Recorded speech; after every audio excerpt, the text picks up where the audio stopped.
محترمہ صدر صاحبہ ڈاکٹر فردوس فاطمہ، مولانا حضرت سید محمد قبول بادشاہ حسنی الحسینی قادری، محترم حجت الاسلام مولانا سید مطلوب مہدی عابدی نجفی، پروفیسر ای سدھارانی جی، محترم سید تطہیر رضا صاحب، معزز خواتین و حضرات،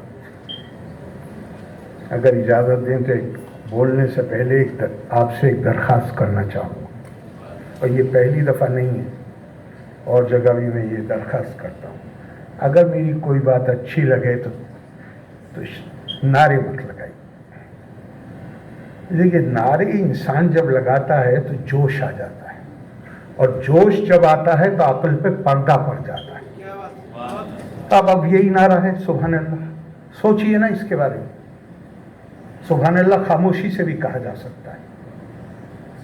ان مجالس کا مقصد جوش پیدا کرنا نہیں ہونا چاہیے، اس کا مقصد ہونا چاہیے کہ یہاں سے ہم کچھ سیکھ کر جائیں، کچھ سبق لے کے جائیں۔ وَيَجْعَلُ الرِّجْسَ عَلَى الَّذِينَ لَا يَعْقِلُونَ، ایسی ہی نہیں ہماری یہ حالت ہو گئی ہے جس کی ہم بات کر رہے ہیں، آپ بات کر رہے تھے۔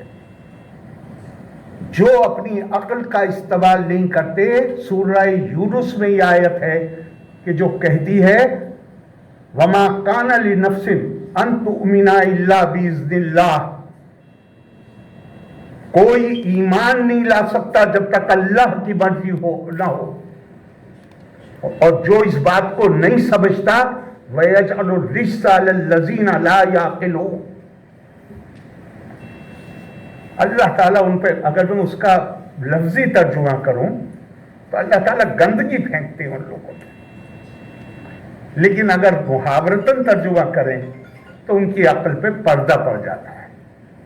جوش، بابا یہ پوری تہذیب کی تاریخ جوش اور ہوش کے بیچ کشمکش کی کہانی ہے۔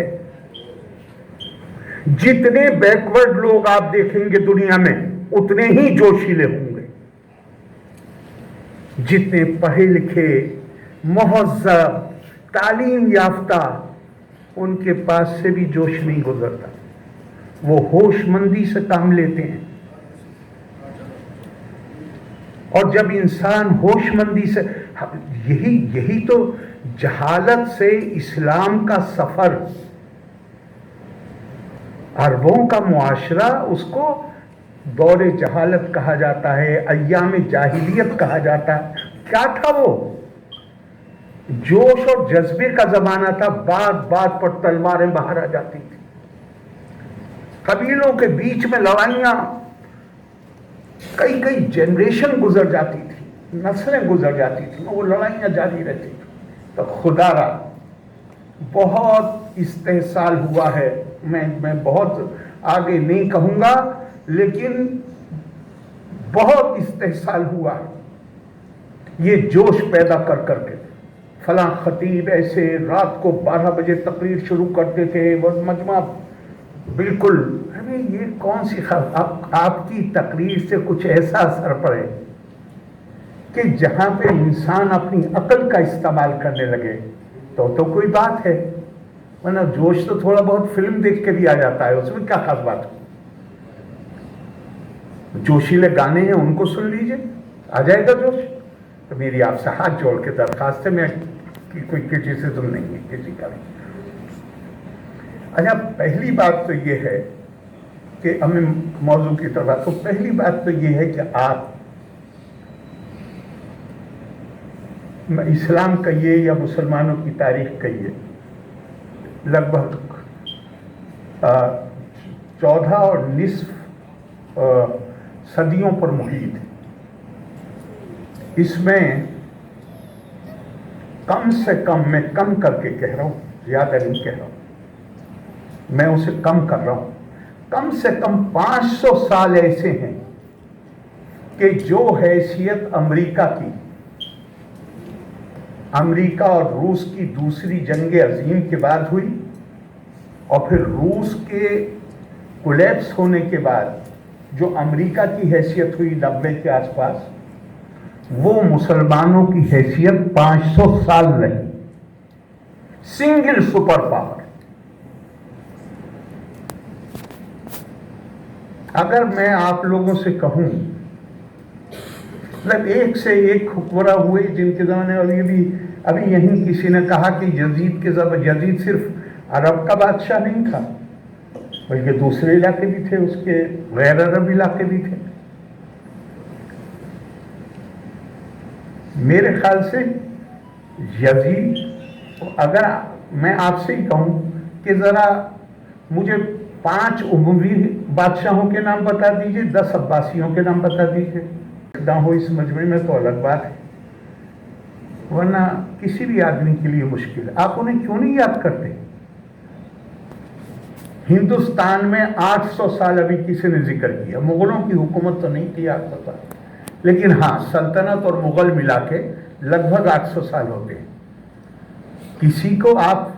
کسی کے لیے سال میں آپ ایک کوئی جلسہ کرتے ہیں یاد کرنے کے لیے؟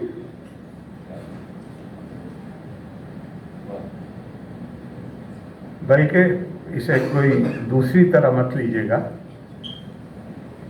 میں سیاسی اور حکومت کے نقطۂ نظر سے یہ بات کہہ رہا ہوں۔ ایک مولا علی علیہ السلام جنہیں یاد کرنے کے لیے کوئی سال ایسا نہیں ہے کہ جہاں پوری دنیا میں مجالس راستہ نہ ہوتی ہوں، اور دوسرے امام حسین ہیں علیہ السلام، جن کے لیے یہ مجالس کیوں، یہ میں نام اس لیے لایا ہوں کہ آپ کا ٹاپک آج کا ہے میسج آف امام حسین ٹو ہیومینٹی، اس لیے کہ دین کا مقصد بھی چاہے جو ہو، اس کا بھی ایک ہی مقصد ہوتا ہے، بہتر انسان، بہتر انسانوں کے بہتر کردار، بہتر اخلاق، انسانی قدروں میں ان کی تعلیم، یہی دین کا مقصد بھی یہی ہوتا ہے، اور آپ کا موضوع یہی ہے۔ تو میرا ایمانداری سے یہ ماننا ہے کہ مولا علی، حضرت امام حسین نے پرورش پائی، والد تھے حضرت مولا علی علیہ السلام، اور مولا علی نے پرورش پائی آغوش نبوی میں۔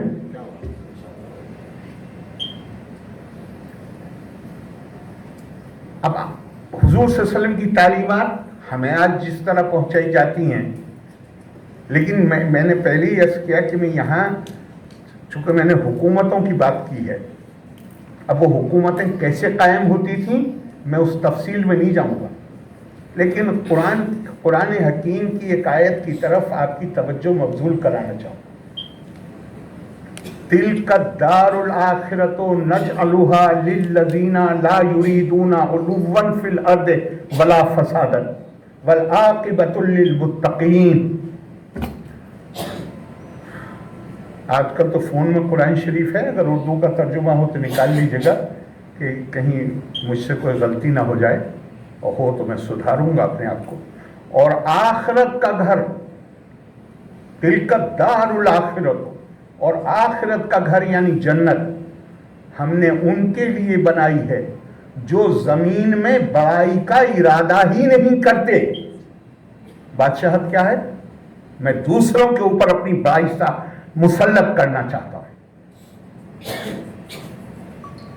ان کو کون یاد کرے گا؟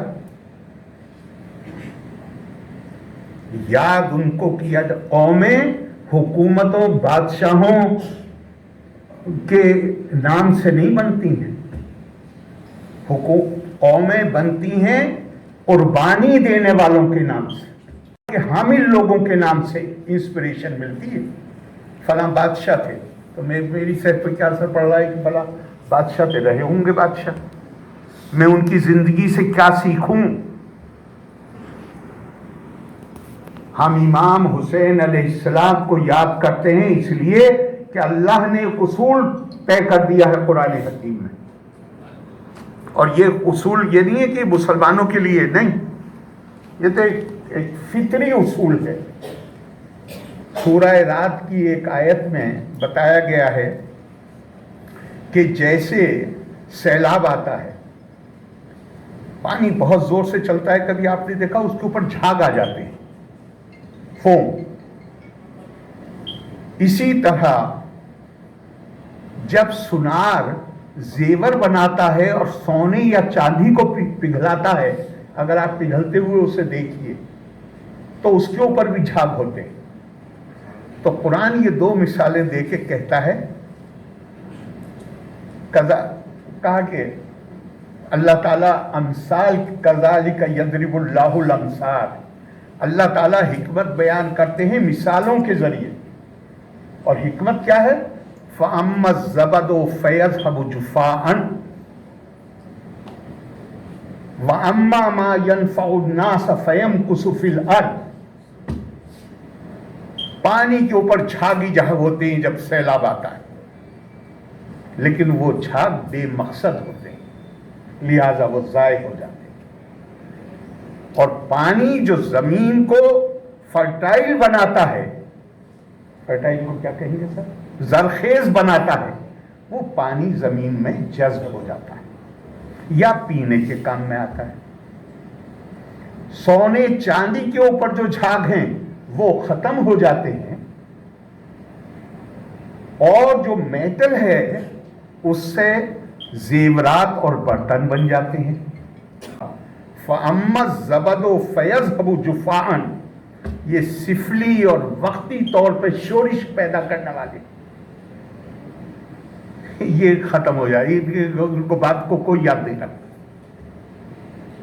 لیکن وَأَمَّا مَا يَنْفَعُ النَّاسَ فَيَمْكُثُ فِي الْأَرْضِ، لیکن جو چیز انسانوں کو فائدہ، مسلمانوں کو نہیں، قرآن بالکل صاف کر رہا ہے، وَأَمَّا مَا يَنْفَعُ النَّاسَ فَيَمْكُثُ فِي الْأَرْضِ، اور جو چیز انسانوں کو فائدہ پہنچائے گی اللہ تعالیٰ اس کو اس دنیا میں لمبی زندگی عطا کرتے۔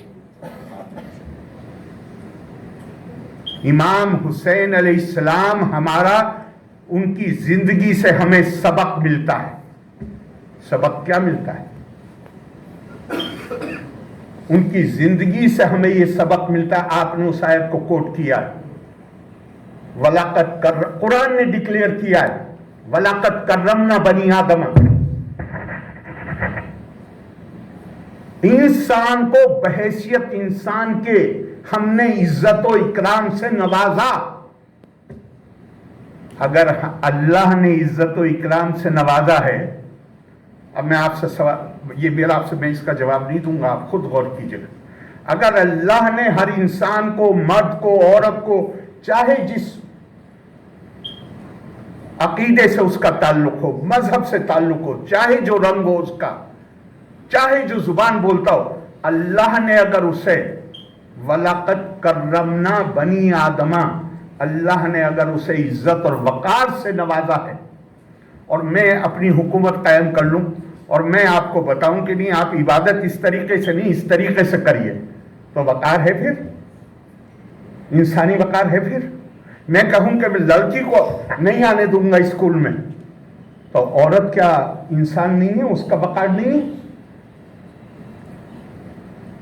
میں کہوں اگر کہ کوئی غیر مسلم ہے اس کے برابر کے حقوق نہیں ہوں گے، تو پھر یہ کون سا وقار ہے جس کی ضمانت قرآن نے دی ہے؟ کون سا وقار ہے پھر؟ ہمارے دوست ہیں سید عزیز الدین ہمدانی صاحب،